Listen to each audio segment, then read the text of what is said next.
تو بہرحال اخلاص ایک ایسی چیز ہے کہ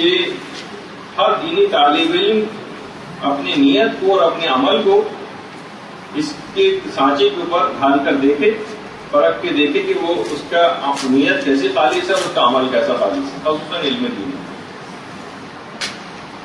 یہ جن شخصیت کی تصویر ابھی آپ کے سامنے، یہ اپنے اخلاص نیت و عمل کے لحاظ سے بہت ہی زیادہ مشہور ہے، اور حتیٰ کہ کبھی مجلس پڑھنے بھی اگر جاتے تھے تو وہ اس طرح سے مجلس کی نیت کر کے جاتے تھے جس طریقے سے نماز کی نیت کی جاتی ہے۔ کسی بھی طرح سے کوئی بھی دنیاوی کوئی خیال ان کے دل و دماغ میں آتا ہی نہیں تھا، اپنے عمل کو اس حد تک خالص رکھتے تھے۔ اور یہ وہ ہیں کہ جو پاکستان کے مشہور عالم دین اور ذاکر علامہ طالب جوہری کے والد مصطفیٰ جوہر صاحب کے ہوں۔ ان کی شخصیت کا عام طور پر ہم پاکستان سے باہر کے علماء کا اکثر تذکرہ کرتے ہیں، لیکن اخلاص کے اعتبار سے، اپنی نیت کے اعتبار سے مولانا مصطفیٰ جوہر صاحب قبلہ ان کی جو بڑی خدمات ہیں، انشاءاللہ کبھی موقع ملا تو کچھ روشنی اس کے اوپر بھی ان کی سیرت بھی ڈالی جائے گی۔ غلام حسین عسکری صاحب تنظیم المکاتب کی بنیاد رکھی تھی، اس سے پہلے وہ اسی پیٹرن کے اوپر مجالس پڑھا کرتے تھے کہ جس طریقے سے عام ذاکرین پڑھتے ہیں، جس میں واہ واہ وغیرہ یہ سب کچھ اس کے اندر بعض اوقات ہوتا ہے نا کہ اس قسم کے نقطہ آفرینیاں پیش کرنا کہ جس سے لوگ واہ واہ کرتے۔ اچانک سے انہوں نے اپنا پورے ٹرینڈ کو بدل دیا اور مکمل تبلیغی مجلس پڑھنے لگے، اور خود کہتے تھے کہ مجھے پتا تھا ان کی بھی کھڑکی توڑ جو ہے جسے کہا جاتا ہے نا، ایسا مجمع ہوا کرتا تھا۔ لیکن جب اخلاص پیدا ہوا، معلوم تھا کہ اب جب سے میں نے یہ مجالس پڑھنی شروع کی اس انداز کی تبلیغی، تو مجمع میرا بہت کم ہو جائے گا۔ لیکن پروردگار نے ایک ایسا کام ان سے لیا اور تنظیم المکاتب کی بنیاد رکھی، اور آج انڈیا اور پاکستان کے اندر ہزاروں مدرسے انہی کی کوششوں کے نتیجے میں جس وقت جہاں بھی کام کر رہے ہیں، انہی کی کوششوں کی وجہ سے اب تک کام کرتے رہے ہیں۔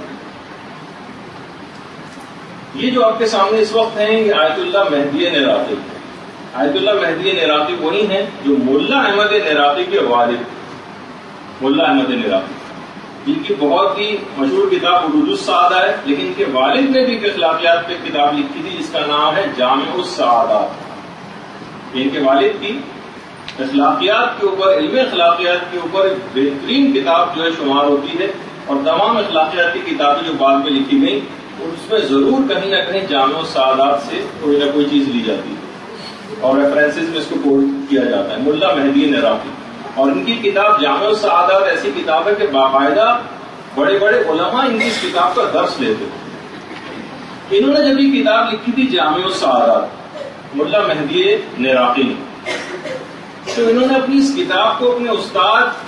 سید مہدی بحرالعلوم کو بھجوایا نجف۔ مہدی بحرالعلوم اس وقت نجف میں تھے۔ مہدی بحرالعلوم کے پاس کتاب گئی، ذرا ظاہر ہے کہ کوئی انسان کوئی کتاب لکھتا ہے اپنے استاد کے پاس بھجواتا ہے، کسی رسپانس کا انتظار کرتا ہے، کوئی رسپانس ہی نہیں آیا وہاں سے۔ پھر یہ خود نجف گئے ایک دفعہ زیارات کے سفر میں، ملا یہ مہدی نراقی سید مہدی بحرالعلوم سے ملنے کے لیے جب نجف گئے تو ملاقات میں بالکل بے رخی کا اظہار کیا مہدی بحرالعلوم نے، بس سلام کا جواب دیا اور یہ جا کے حاضرین کے ساتھ بیٹھ کے کوئی خاص التفات نہیں کیا، نہ کتاب کے موضوع پر کوئی بات کی۔ یہ اگلی دفعہ پھر گئے، پھر بھی کوئی التفات نہیں کیا، کوئی توجہ نہیں دی، یہ کونے میں جا کر بیٹھے رہے، بعد میں اٹھ کر آ گئے۔ تیسری دفعہ گئے، جب چوتھی دفعہ گئے تو اس کے بعد سید مہدی بحرالعلوم نے کھڑے ہو کر استقبال کیا اور غیر معمولی استقبال کیا، اور کہا کہ آپ کی کتاب انتہائی نفیس اور انتہائی اعلیٰ ہے، بس میں یہ دیکھنا چاہتا تھا کہ آپ اپنی کتاب جو آپ نے لکھی اس کے مندرجات پہ آپ خود کتنے عمل کر رہے ہیں۔ ورنہ آدمی ہوتا ہے نا بعض اوقات کہ آپ وہ سوچتے ہیں بدگمانی اپنے استاد کے لیے آتی ہے، اس کے دل میں دیکھی میں نے ایک چیز ان کو دی، انہوں نے کوئی لفٹ ہی نہیں کرائی، اپنے علاوہ میں ہو سکتا ہے یہ اپنے کسی کو آگے سمجھتے ہی نہیں ہیں، کسی کے کام کو اپریشیٹ کرنا، تعریف کرنا یہ ان کے اس کے اندر شامل ہی نہیں۔ ایسا جو ہے ان کے اخلاص کو چیک کرنے کے لیے اساتذہ کرام اس طرح سے کیا کرتے ہیں۔ اور دیکھیے اخلاص کے ساتھ جب بھی کبھی کوئی موعظہ کیا جائے گا، کوئی نصیحت کی جائے گی، کوئی مجلس پڑھی جائے گی، جیسے کہ آپ میں سے اکثر خواتین نے مجالس پڑھ کے بھی فارغ ہوئی ہیں، جو بھی اخلاص کے ساتھ موعظہ کیا جائے گا وہ دل میں اتر جائے گا۔ پیغمبر اسلام ختم مرتبہ صلی اللہ علیہ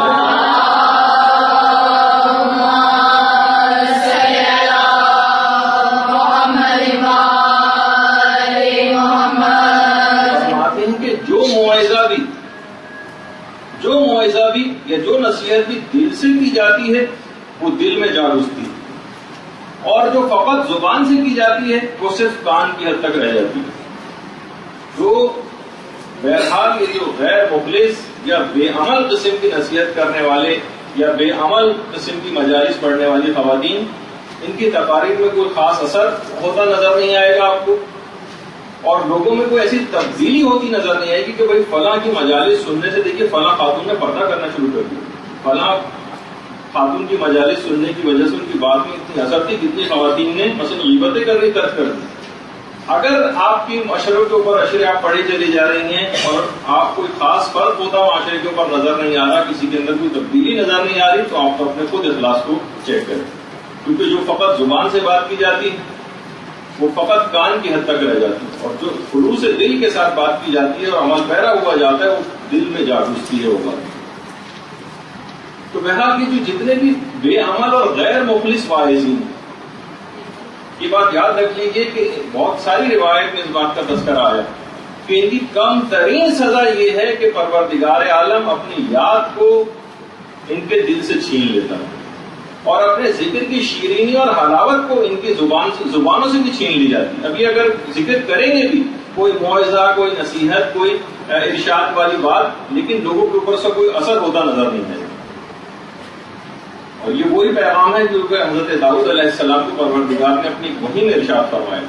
جو بہار الانوار کی دوسری جلد کے اندر، کہ کم ترین سزا ان بے عمل لوگوں کے لیے یہ ہوگی کہ پروردگار اپنے ذکر کی جو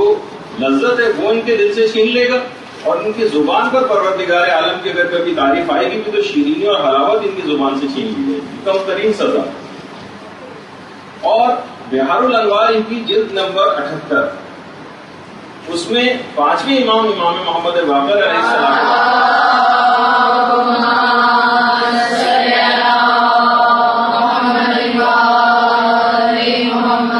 فرماتے ہیں کہ من عمل بما علم علمہ اللہ وعلم یعلم، اگر کوئی اپنے علم کے اوپر عمل کرتا ہے تو پروردگار اسے وہ علم عطا کرتا ہے جو اس سے پہلے جانتا بھی نہیں، جو اس سے پہلے وہ جانتا بھی نہیں۔ یعنی اگر آپ نے جب یہ کہا جاتا ہے، بڑا سونے میں تولے جانے والا جملہ ہے آقا بہجت کا، کہ عرفان یہی ہے کہ جتنا تم علم ہے بس اپنے علم کے مطابق عمل کرو، تو بہرحال پروردگار عالم اس کو وہ علم عطا کرے گا کہ جو اس سے پہلے وہ جانتا بھی نہیں۔ بس پہلی چیز یہ ہے کہ آپ کو اپنے علم کے مطابق عمل کرنا۔ آیت اللہ حسین گرجر کی، یہ جب سال کا اختتام ہونے والا ہوتا تھا تو اپنے طالب علموں کو کچھ ہدایات دیتے تھے، اور یہ بات کہتے تھے کہ دیکھو عوام جو ہیں وہ اپنے عقائد کی دلیلیں نہیں رکھتے، مثلا جتنے عوام ہیں آپ کسی سے پوچھے جا کے عقائد کی دلیلیں کسی کو بھی نہیں پتا ہوں، وہ کہتے ہیں یہ عوام فقط ہمارے عمل کو دیکھتے ہیں، میں اگر باعمل ہوں تو عوام کے عقائد خود بخود مضبوط ہو جائیں گے۔ عوام دلیلیں نہیں رکھتے اپنے عقائد کے لیے، یہ آپ کے عمل کو دیکھیں گی، جو واضح و نصیحت کرنے جا رہی ہیں خواتین، جو مجالس پڑھنے جا رہی ہیں خواتین، جو مدرسے میں آنے والی خواتین ہیں، لوگ ان کے عمل کو دیکھ کر تقویت حاصل کریں گے۔ اور اگر وہ دیکھیں گے کہ آپ عمل میں کمزور ہیں اور آپ وہ تمام خرابیوں کے اندر مبتلا ہے جس میں عام معاشرہ مبتلا ہے، تو ان کا اعتقاد اپنے مذہب سے کمزور ہوتا چلا جائے گا، وہ اور زیادہ بے عمل قسم کے لوگ بنتے چلے جائیں گے۔ اور یہی وجہ ہے کہ آیت اللہ کاظم یزدی، آیت اللہ کاظم یزدی وہ ہیں جو آپ نے کتاب سنی ہوگی العروۃ الوثقی، اس کو لکھنے والے آیت اللہ کاظم، یہ فرماتے تھے کہ صاحبان علم ایسے کام نہ کریں کہ مرتد لوگوں کے گناہ ان کے نامہ اعمال میں لکھے جائیں۔ مرتد جو ہوتے صاحبان علم ایسے کام نہ کریں کہ مرتد لوگوں کے گناہ ان کے نامہ اعمال میں لکھے جائیں۔ وہ کیسے؟ ان کے طرز عمل کی وجہ سے اور ان کی بے عملی کی وجہ سے اچھے لوگ دین سے بدزن ہو جاتے ہیں. اچھے لوگ. ایک سفر پہ میرے ساتھ ایک مقدس سفر حج پہ ایک صاحب تھے جو کہ پنجاب سے تعلق رکھتے تھے. انہوں نے بتایا کہ کراچی سے ایک بہت ہی مشہور ذاکر ہمارے پاس یہاں پر آئے ہیں اور وہ کتنے ہی دن پورا عشرہ وہاں پر پڑھ کے گئے, ان کے گھر ٹھہر کے گئے ہیں. کہہ رہے ہیں ان پورے 10 دنوں میں انہوں نے ایک نماز بھی نہیں پڑھی, اور جبکہ وہ سوائے قرآن و حدیث کے کوئی بات ہی نہیں کرتے تھے, اور بڑی اچھی مجلسیں بھی وہاں پر باز و نصیحت کی بھی کر کے گئے, اور پورے 10 دنوں میں ایک نماز بھی انہوں نے نہیں پڑھی. تو آپ اس سے اندازہ لگائیں کہ علماء یہ بات فرماتے تھے کہ عوام ہمیشہ اپنے جو اس معاشرے کے اندر صاحبان علم رہتے ہیں نا, ان سے عمل میں ایک درجہ کم ہوا کرتے ہیں. ایک دفعہ بہت آپ کی سینئر جو کلاس ہے انہوں نے میں نے یہ بات بتائی, اگر آپ نماز شب کی پابند ہوں گی تو لوگ نماز فجر کو اول وقت میں پڑھیں گے. نماز شب نہیں پڑھیں گے, اول وقت میں نماز فجر پڑھیں گے. اگر آپ اول نماز شب کو ترک کر دیں گے تو لوگ ہو سکتا ہے کہ نماز فجر کو قضا کر دیں. آپ اگر اول وقت میں فجر پڑھیں گی, لوگ کیونکہ ایک درجہ آپ سے کم ہے, لوگ بالکل آخری وقت میں فجر پڑھیں گے. اگر آپ آخری وقت میں فجر پڑھیں گی تو عوام ایک درجہ آپ سے کم ہے, وہ نماز فجر کو قضا کریں گے. اگر آپ نماز فجر کو اکثر قضا کریں گے, لوگ تارک الصلاۃ ہو جائیں گے, 5 وقت کی نماز نہیں پڑھیں گے.